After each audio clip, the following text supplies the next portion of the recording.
Hello friends, in the series on income tax cases, today we will discuss a very important case which is based on imposition of penalty under section 270 capital A, which is being imposed on the assessee for underreporting and underreporting via misreporting. The issue before Ahmedabad ITAT A bench was that if there is some provision for imposition of penalty under the Income Tax Act, so in that case, whether it is compulsory that the penalty should be imposed on the assessee, even if the conditions of that sections are not truly fulfilled. This issue has been taken up by Ahmedabad ITAT A bench in the case of Parul Ben,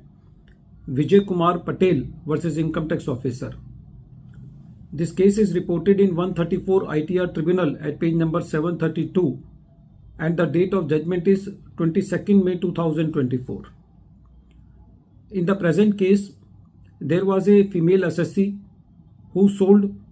his property on which the TDS was deducted. The assessee was under a very bona fide belief that if the assessee has sold some property and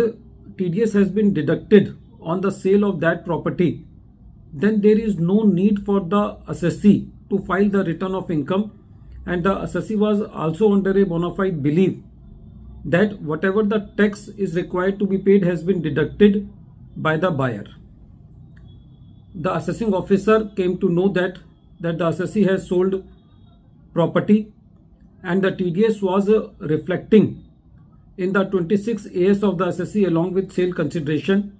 and the assessing officer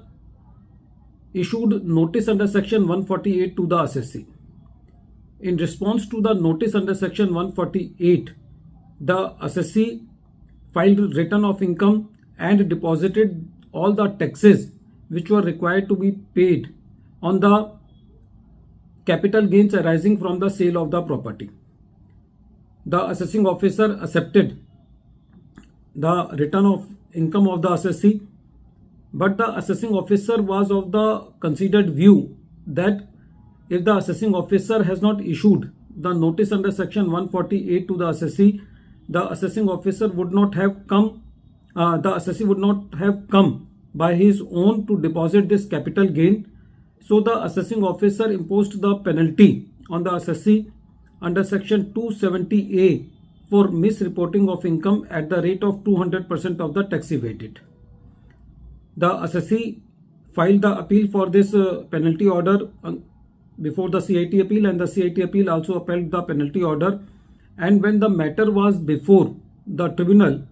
was of the very considered view that the mere fact that there is provision for automatic levy of penalty does not mean that penalty has to be imposed. The tribunal said that section 270A subsection 2 defines underreporting, and there are 8 situations where there will be underreporting of income. The tribunal said that there is section 270A subsection 8 which talks about 5 cases when there will be no underreporting. At the same time, the tribunal said that there is section 270A subsection 9 which talks about 6 cases of misreporting, and the tribunal said that according to section 270A subsection 6 clause A, if the assessee gives the explanation and the explanation is bona fide, then the penalty should not be imposed on the assessee. The tribunal said that in the present case, the omission on the part of the assessee not to file the return was very much bona fide, and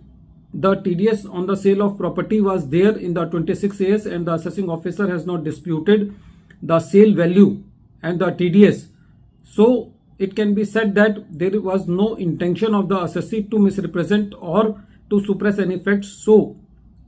the penalty should not be imposed on the assessee. Moreover, friends, we have seen in various cases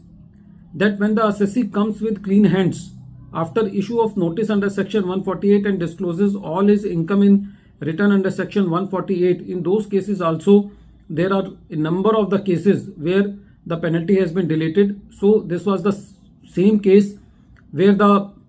Notice was issued to the assessee and the assessee has suo motu disclosed all his income in the return and the penalty has been deleted by the tribunal. At the end of this video, once again I am repeating the name of the case. The name of the case is Parul Ben Vijay Kumar Patel versus Income Tax Officer, and this case is reported in 134 ITR Tribunal at page number 732, and the date of the judgment is 22nd May 2024. Thank you, friends.